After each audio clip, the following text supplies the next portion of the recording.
Welcome to this week's video presentation. In play number 1, we are going to have a free kick that's going to be legally touched by the receiving team. So upon the legal touch by the receivers, the covering officials need to wind the clock. Now the receivers here actually muff the kick. So remember, we do not use a beanbag when the ball has been muffed. We only use a beanbag for fumbles. We also use it for first touching by the kicking team and on plays involving momentum. So when a ball is muffed, do not throw your beanbag when it is muffed.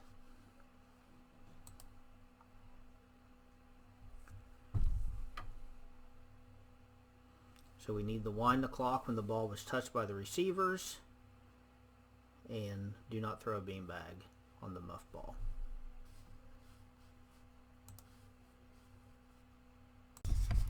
In play number 2, we are going to have a fumble by the receiving team, and it's a good job of the official covering this fumble and signaling direction of possession after the play is over.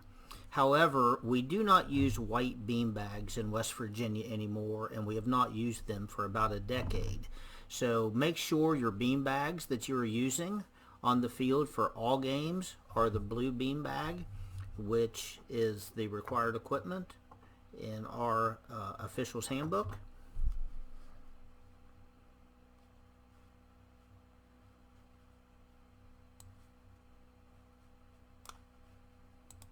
So as you watch this play, you're going to see possession of the football by number 22, and we're going to have a fumble.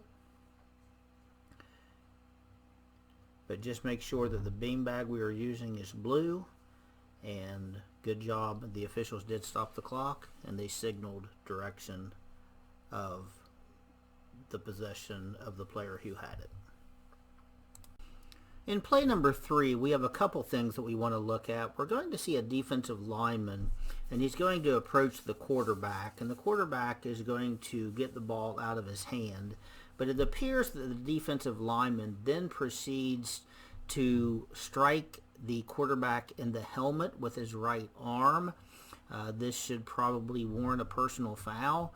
I'm not sure if this is actually a fighting attempt for disqualification, but I think we have to make sure that we officiate this action because it does appear to be a personal foul committed on the quarterback. And then the same player who does the head slap or the swing of the arm slightly to the quarterback's head is then going to run downfield and pursue the play and grab an offensive lineman and proceed to throw him, hip toss him down to the ground.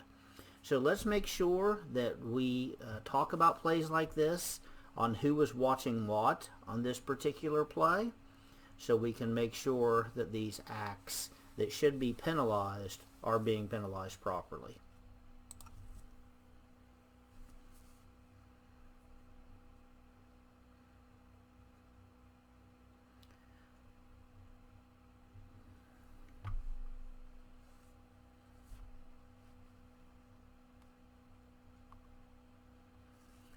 So as we back this play up and watch it again,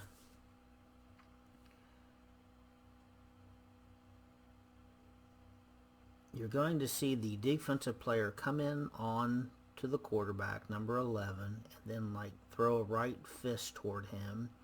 And then he's going to keep pursuing the play.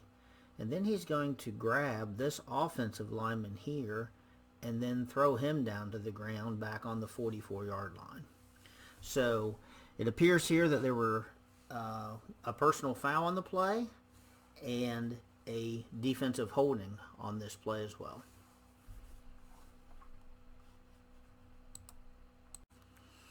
In play number 4, we are going to have good deep wing work by both the field judge and the side judge. As once the play is over, we have one coming up to the dead ball spot to help relay the football and to cover any dead ball action, while the offside deep wing official is coming in diagonally toward the top of the numbers just to make his presence known and not stay out on the sideline. So this is what we want to see out of our deep wing officials. So nice job here by the crew.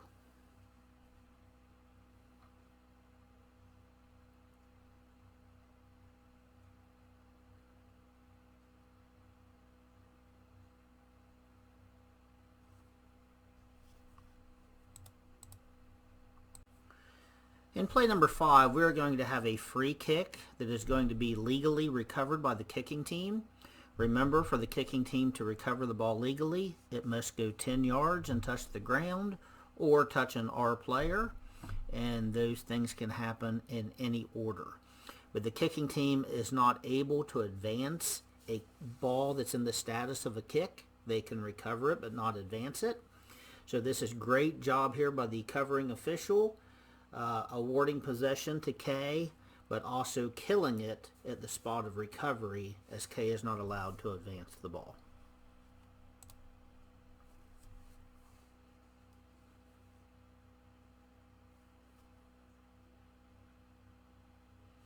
Good job there. He winds the clock when the ball is legally touched, and then he will stop the clock to shut the play down because K is not able to advance the kicked ball.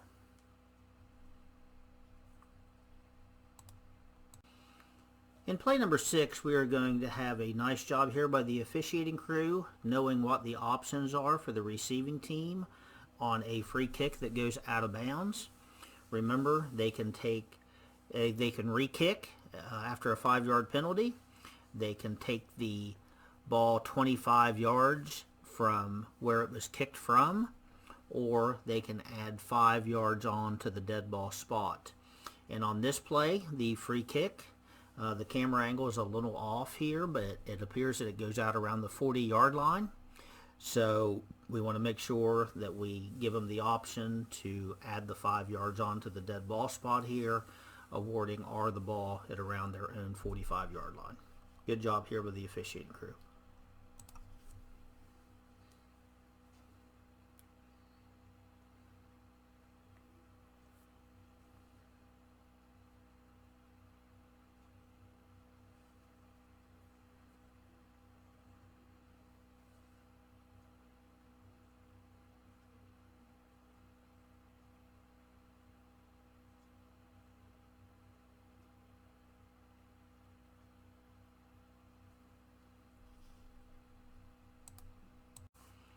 In play number 7, we are going to have legal contact on a defenseless receiver.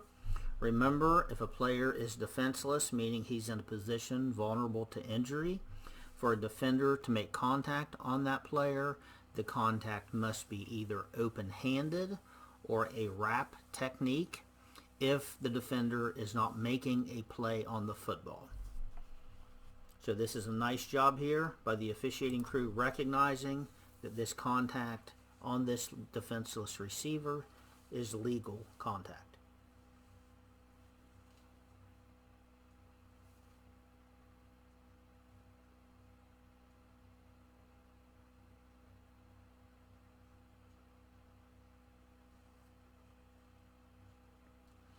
If you look at the contact the player in white makes, he is doing it with a wrap motion, by wrapping his arms around the waist of the defenseless receiver. In play number 8, remember that if we have a dead ball foul, we must stop the clock after throwing the flag. This is a basic mechanic that should have been taught in week 1 of training class. So let's do the little things correctly, as all the little things do matter. This is a basic mechanic, and as veteran officials working varsity level football, we should be able to do this mechanic properly. We've got to get the game clock stopped, all the action shut down, and by stopping the clock upon throwing the flag, make sure that we achieve that objective.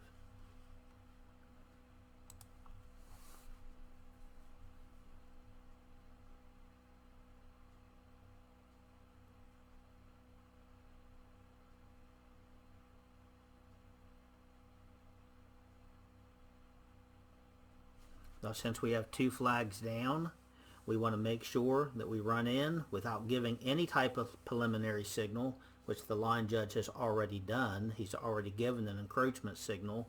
So now if we have a false start, now we're probably going to have to talk our way out of a situation.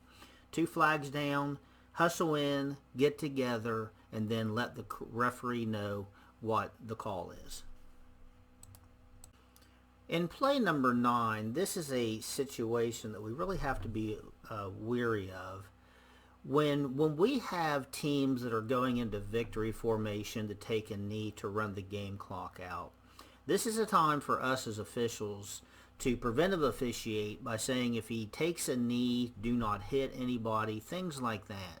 But it's not a time for us to take a play off because bad things can happen. And this is an example of that. Here we're going to have a player who is not a defensive lineman, meaning he is not within a yard of the football when it is snapped. He is going to come in and initiate a block below the waist on the offensive lineman. And the offensive lineman is actually going to get hurt because of this illegal act by the defensive player. This should have been penalized, and after watching this play, I would even support a flagrant personal foul, which would have resulted in disqualification.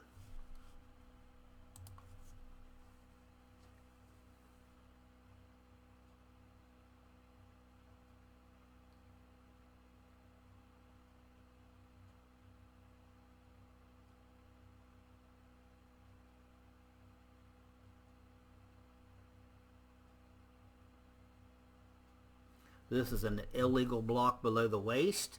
If you deem it to be flagrant or not, it still should have been penalized for that. But it is definitely, it appears to me to be a flagrant act in this type of situation at this point of the game when the game is well already determined and the team is just trying to run the game clock out.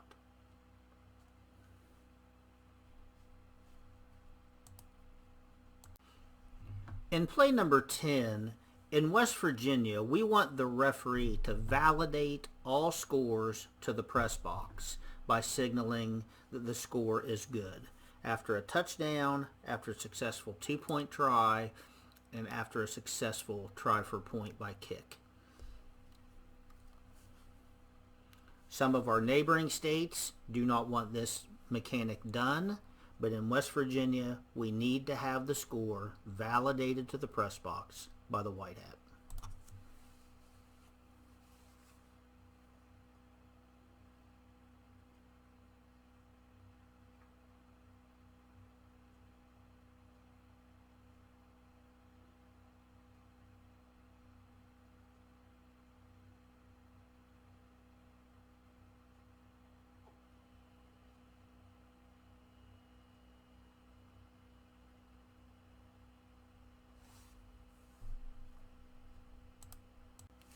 In play number 11, we're going to have a try for point by kick. And I want you to watch the defensive team here. One of the defensive players is going to jump on the back of his teammate for leverage. And this is a foul in high school football. You are not allowed to use your teammate to add any type of momentum to your charge. So let's make sure that we're in a position to see this so we can penalize this correctly.